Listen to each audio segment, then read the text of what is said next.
Palabas lang natin ng Gaya-Gaya. Time check 9:06 PM. Pupunta tayo sa kilometer 0. Kitain lang natin si Ian saka si Bayaw. Then let's go. 7-Eleven. Alright, so check natin sila dito. So ayun, ride out na kami.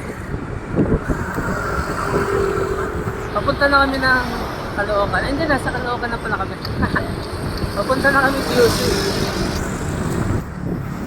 Yan, makakasama natin si Ian saka si Bayaw. Time check 10:00. Dito na kami sa Lagro Loob. Regalado ba to? Ay, basta dito sa may ano, sa may try mo shawarma ang lalabasan mo.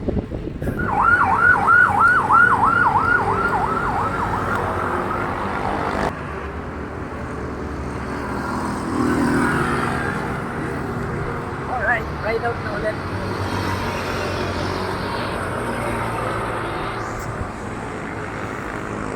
Pumasok na kami dito sa Quezon Avenue. Dire-diretso na to. Dito nga dumating na kami sa Welcome Rotonda, kaso bawal pumasok kasi hinarang ng mga pulis. May mga nag-welga rin kasi mga jeepney driver dito, so umikot na lang kami sa likod. Takya po tayo.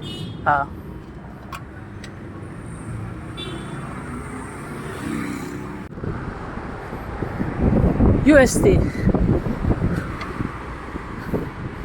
Bali kakaliwa na kami dito kasi papunta kaming Quiapo.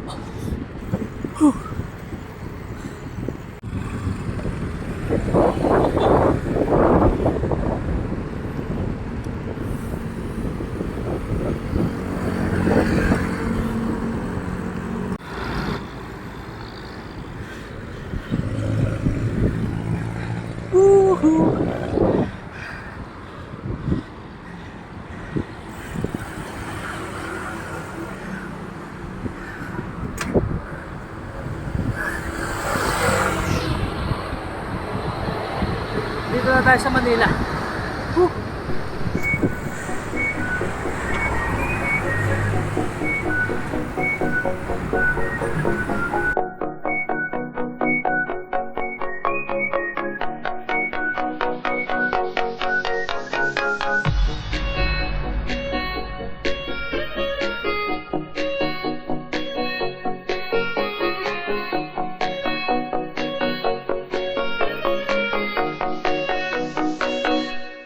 Dito na kami sa Luneta.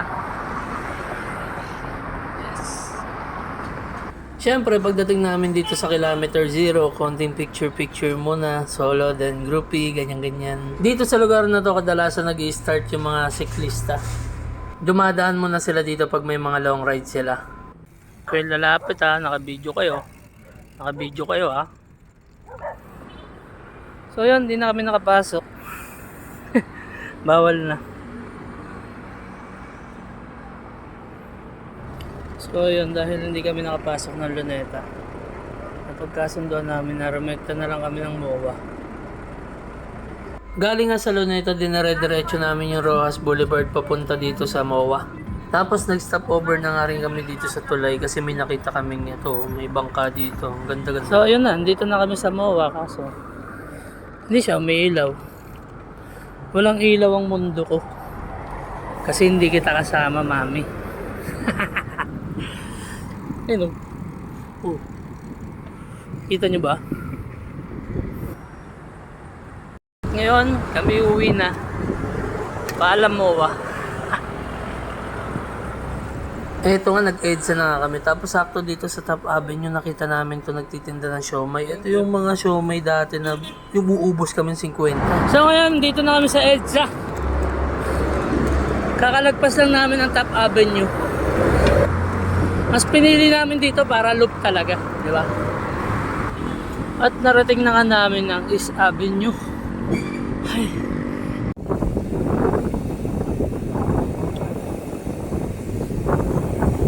Ingat, ingat.